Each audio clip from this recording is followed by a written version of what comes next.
Grew up in a sheltered, wooded environment. Very country, very Christian.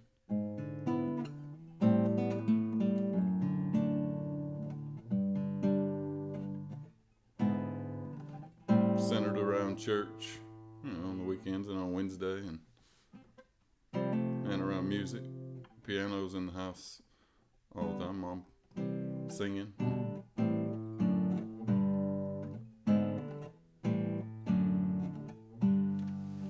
So, nothing special, except for mom and dad and my brothers.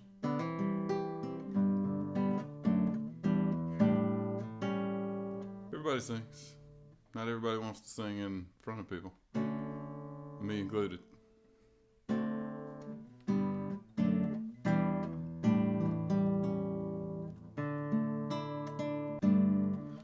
No, I always sang. I sang in my kindergarten graduation, so I was singing before that. Nick plays the harmonica a little bit, but he's a really good singer, but he just doesn't sing a lot. We've recorded him singing a couple of songs, and they're awesome. But and then John's kind of the same way. Like he's a great singer, but he just doesn't want to sing in front of anybody. Like he'll go watch karaoke, but he doesn't sing any karaoke. I think I might have made fun of both of them quite a bit at one point. But Adrian is just oblivious to all that. He's also a great singer, but he loves to sing. Sings and plays, and he's a churchy kind of person, so he plays and sings at church and plays and sings those kinds of songs.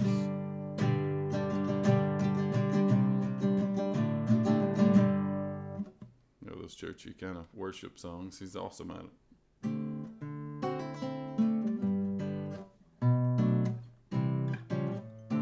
Adrian and Kara, Adrian's wife, are awesome together when they sing together.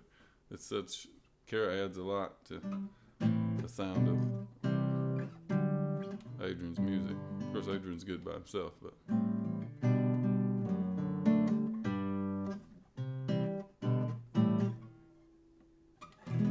well, Dad was in church there was the worship, which it's kind of the all sing along. The whole church sings, and Mom usually played the piano, and Dad a lot of the time led the worship, so he's like the song leader. But then we'd sing specials, which were, that's the kind of the solo kind of singing. And by solo, I mean all six of us gathered around behind the piano in a small church, six, and with some with microphones and some without. Leaning, I'm leaning on the everlasting arm.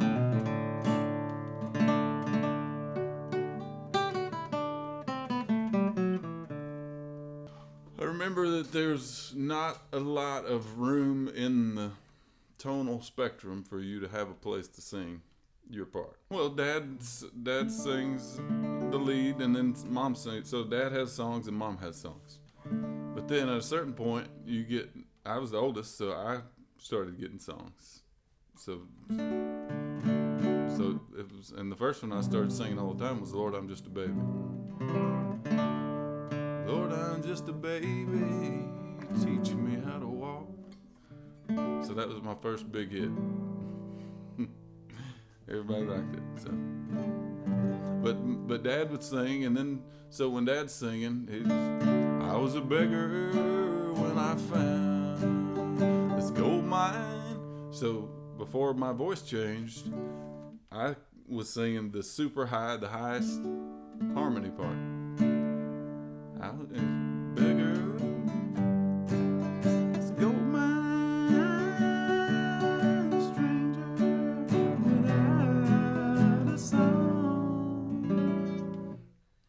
So then it just kind of, everybody would find their part, but for a long time we were all singing kind of the same part, me and Nick, John, and AD.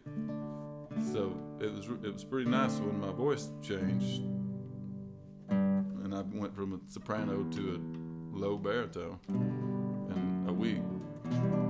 Because then there's just enough parts for everybody. I don't remember, but I do remember being like, there's a relief because there's room for us to sing. Mom sang one that was, I have a happy song I sing today, all my burdens have been rolled away. But at the foot of the cross I knelt, it was there the peace of God that I felt. And something happened that I can't explain. From that day I've never been the same. And it's a marvelous, glorious, wonderful day to serve the Lord. And Adrian would say, I found new joy that's thrilling my soul. New peace that the world cannot know. So that was Adrian's first solo. He'd do it right now if he was here. I found new joy, it's thrilling my soul. New peace that the world cannot know. New hope that will never expire. New faith that's been tried by the fire. New love, this wonderful life. New life filled with glory and power. And it's a marvelous, glorious, wonderful day to serve the Lord. It's fun. Well, they played in, Mom's dad was a preacher, and he got a church, Spring Hill Assembly of God, and he preached there. Jack Morgan was his name. He preached there, and Dad's family moved to Spring Hill a few years before that, and so they were, in the sense that Mom's family, they always had a piano, so all of them play the piano, and then they just kind of branched out from the piano and play whatever. I mean, they're all spectacularly musical on instruments. But Dad's family all sing, and they don't play anything mostly, but they're all singers. They're not necessarily in church, but they're all gifted singers. So, and Dad probably chief among them.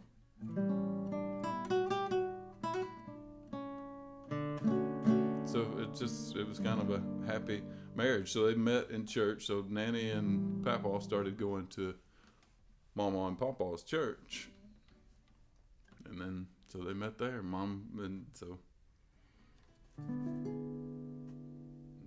played the piano, I guess. I don't know how it happened from there. Well, I remember a song that Nanny and Papa sing. He only sings the one song, but he's good. Like, he's got great pitch, and he could have been a singer, no doubt. Still leads the singing or was leading the singing a couple years ago when I was going with her. She was the song leader. Yeah, she sings a lot of songs, but that one that they sing together. He left the splendor of heaven, knowing his destiny. That's where Papa would come in. Knowing his destiny,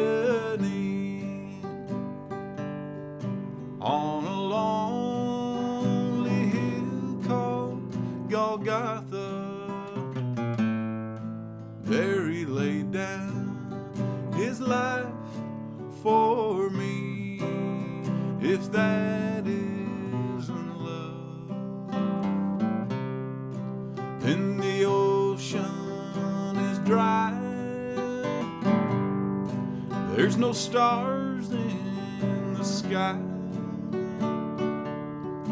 and the sparrow can't fly. If that isn't love, then heaven's a myth. There's no feeling like this. If that isn't love, even in death, he remains. the thief that was hanging by his side. He spoke with love and compassion. Then he took him to paradise. If that isn't love, then the ocean is dry.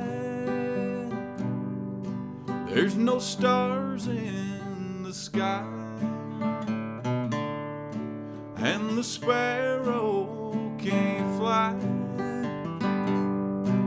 If that isn't love, then heaven's a myth. There's no feeling like this. If that isn't love, then the ocean is dry. There's no stars in the sky, and the sparrow can't fly. If that isn't love. Papa hit the tenor notes. It sounds good. They still, if they've got the breath, they can do it.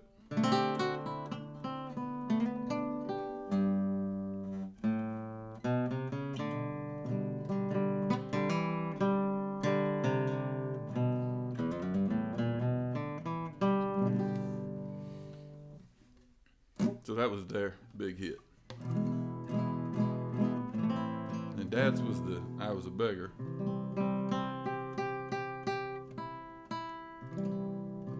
And then I went to, when I was 14 or 15, we all went to kids camp, Church of God kids camp. And I remember singing on stage, singing to a CD, and got a standing ovation. It was awesome. I don't know if I can remember. It was a penny for your thoughts, I said to the old man, as he sat there on the park bench all alone. We talked about life's gains and yes, its losses, but mostly we just talked about his home. I said, old man, where's your home and what's it like? He said, oh, ain't nothing round here can compare. And the keys and gave it to me. And waiting on me there.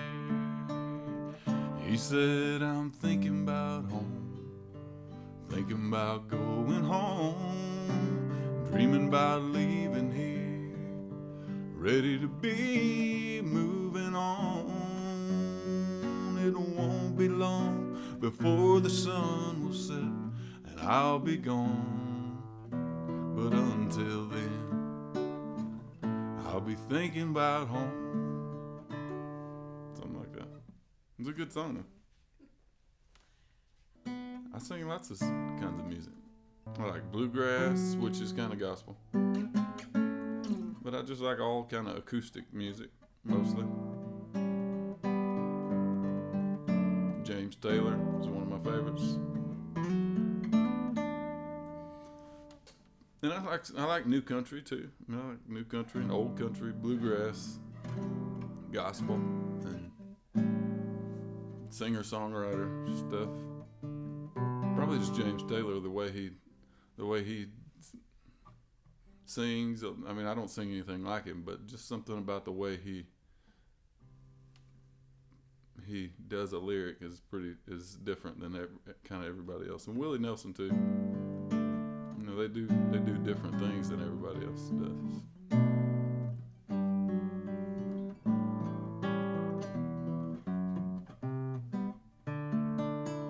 Like James Taylor is really good, and it's so simple and sweet. It's hard not to be affected by that and try to do it, but he's so special that there's no doing it like he does it.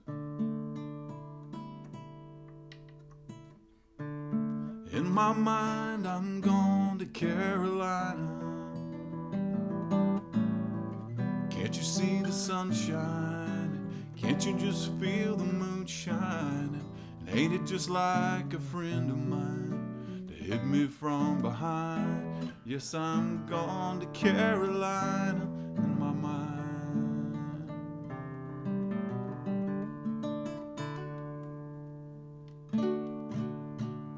And Willie's even more simple. Maybe I didn't hold you all those lonely, lonely times, and I guess I never told you I'm so happy that you're mine. Little things I should have said and done, I just never took the time. You were always on my mind. You were always on my mind. So it's that kind of music is kind of what music is, and that's the way the songs sound inside me. Sometimes I write some songs which are not anything as good as those, but they always they start out like that. They start out sweet and small and simple and plain, but then as I go along, I add stuff to them. I think that, the banjo would sound good on there, or the dobro, or like a beat, like a faster. But then 10 years later, I remember how it was at the beginning, how sweet it was when it was just the two things together. She goes down to the riverside, puts her toes in the water, says the water's fine, and she jumps in. She ain't tall, about 5'3", and ain't nothing better than her and me in a sunset.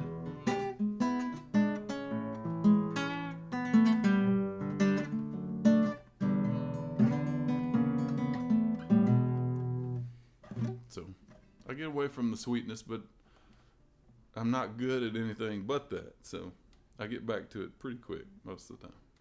I don't know. I was listening to a lot of blues. I was listening because I like B.B. King's kind of the same way, where there's music in his band, but mostly what you hear is kind of him with those single notes and the really good guitar playing on Lucille. But it's really just what you hear is his guitar and his voice.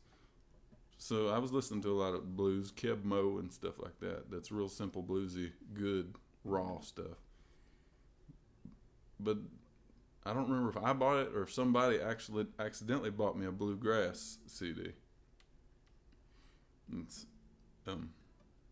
so I just started listening to it, and it was just like, it's such a driving, fast, percussive, energetic, joyful sound that I remembered that I'd heard that a few times before, and I'd loved everything I'd ever heard that had that sound, but I didn't really know that it was a thing called bluegrass necessarily. I just thought I liked that specific song, but it turned out it was the banjo, it was the combination of all those instruments making that sound, the mandolin chopping and the banjo driving and the guitar playing the little licks, and then the harmony too. It reminded me of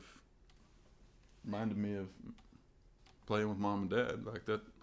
Those are the kinds of songs and the kinds of melodies that I've always made. I used to when Mom would play the piano for a while, I was over on the opposite side, would play the keyboard, but I wouldn't really play because Mom's a great piano player.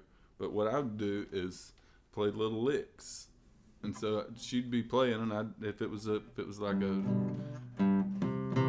Though all hell assail me, I shall not be moved. She's playing, and so at the end of everything, so I played those, and I remembered later that I was doing that, and I was mostly playing banjo licks on the, just little do-do-do-do-do-do. And that's the sound that banjo makes in bluegrass, and the guitar. Like, all the instruments kind of want to do that. So I was doing that from the beginning before I knew that I liked bluegrass.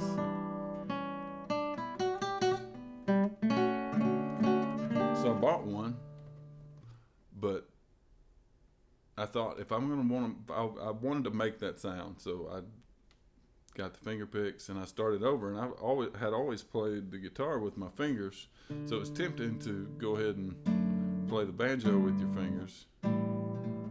But for once, I tried to do it right and tried to play it like other people do instead of just playing it the way I would play it.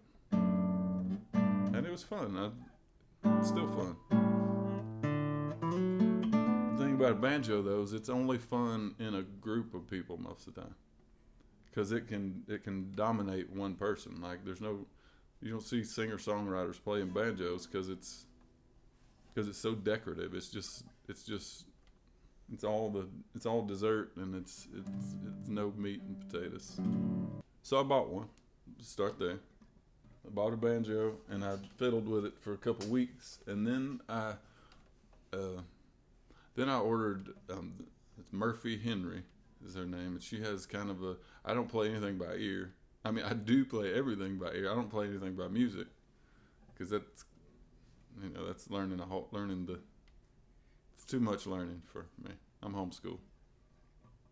So, but everybody in my group plays by ear, so that's just kind of how I started playing the piano a little bit by ear. And so I bought that, and then I got that Murphy Henry is just kind of a play along. She plays slow.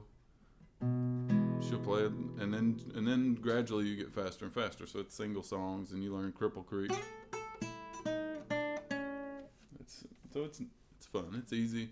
It just takes time. So I was pretty obsessive about it and played for 3-4 hours a day for a year or two. And about that time, I started. One of my uncles, Tim, he said, "Well, you ought to go play at Wilmer's house." I'd heard them talk about Wilmer, but I'd never met him or anything. But turns out they play in a little bluegrass group, and Wilmer and Carolyn. Wilmer's over 80 now, so he was a little younger than 80. So they had a group of 5 or 6 people that would meet over there every Saturday morning at 7 and play until noon. And there's a lot of music you can make. You can sing really hard and loud once you get in shape, you can do that.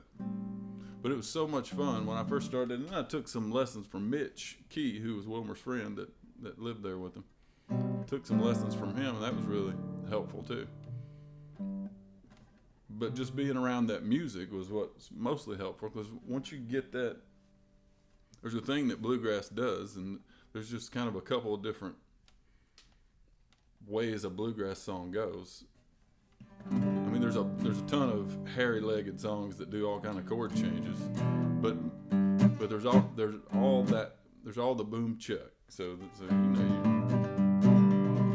sold the farm and the old gray mare, left my home in a true love fair.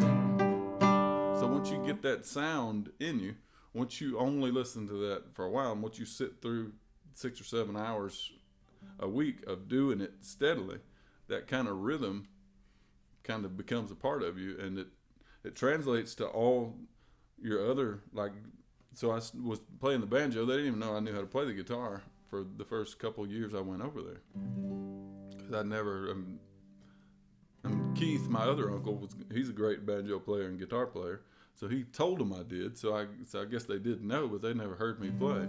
And honestly, the kind of guitar I'd always played was just finger picking, so it wouldn't have really fit in anyway. But after doing that, after playing banjo for 5 years and going over there and hanging out and playing it and practicing,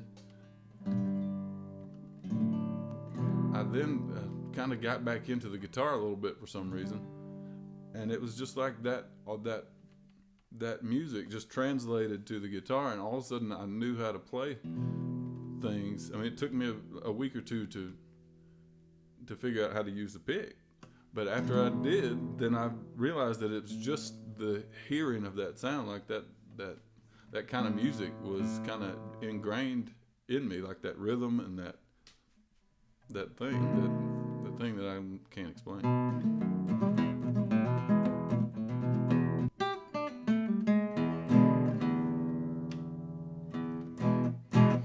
So Mitch was telling me, Mitch Key, the guy that took a few lessons from, he was telling me that he had given lessons to a young man years ago named Ben Clark. And they told me, when I would go over there to play, they said, "Have you ever heard the Purple Holes or Ben Clark?" And so I looked them up, and they're this fantastic group. And the two girls are great singers and pickers, and they're just super talented, way more talented than me, way more talented than me. But they were a lot of fun to listen to. And then I saw that he had lessons on YouTube. And from there, I heard him say that he had this website that you could really learn how to play some songs. So I started going on there and learning some songs, and I've learned quite a few mandolin songs, the few mandolin songs I know how to play, and a lot of banjo songs on there. And he's a great picker of all instruments that I know of.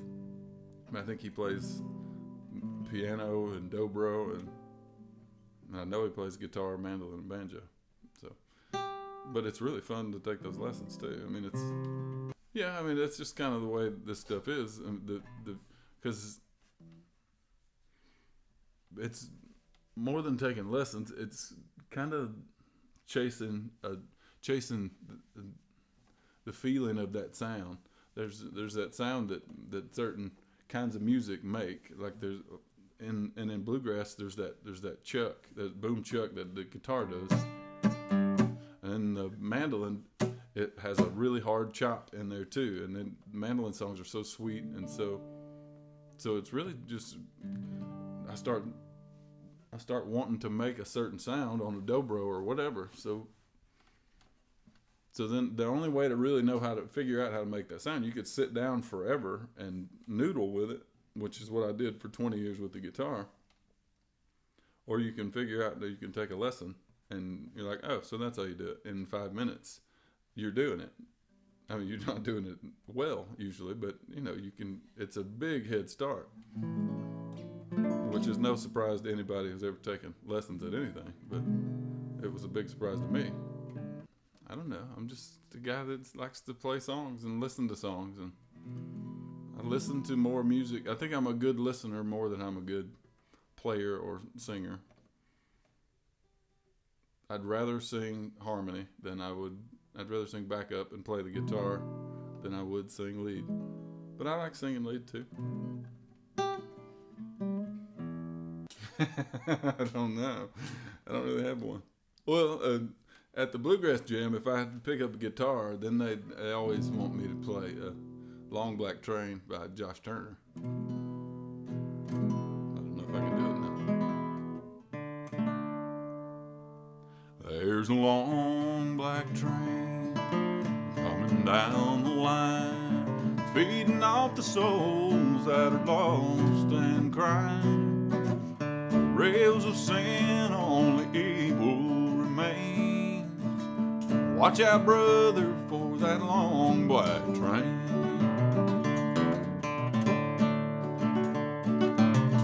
Look to the heavens, you can look to the sky.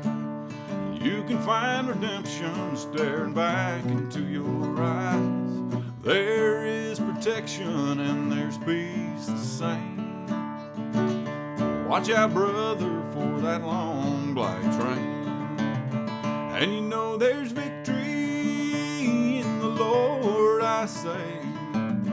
Victory in the Lord. Cling to the Father and His holy name. Don't go riding on that long black train.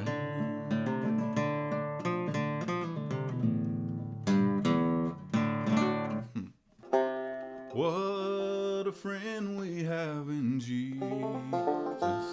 All our sins and griefs to bear. What a privilege to carry everything to God in prayer. What a peace we often forfeit. What a needless pain we bear. All because we do not carry everything to God in prayer.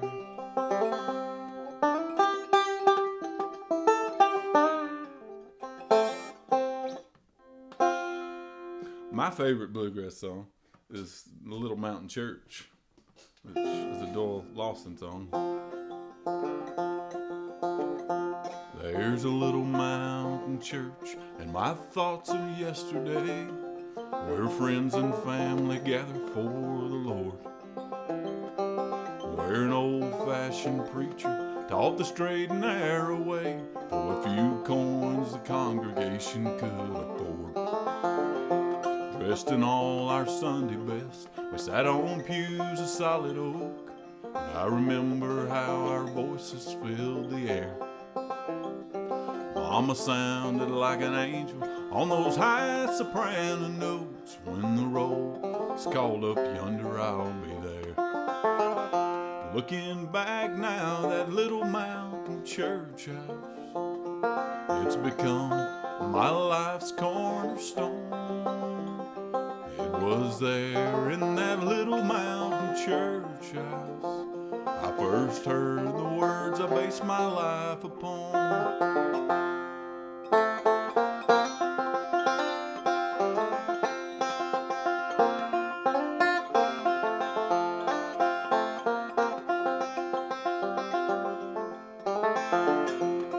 At the all-day Sunday singing and dinner on the grounds, many were the souls that were revived, while the brothers and the sisters gone on to glory land slept in peace in the maple grove nearby. And looking back now, that little mountain church house, it's become my life's cornerstone. It was there in that little mountain church house I first heard the words I based my life upon. It was there in that little mountain church house I first heard the words I based my life upon.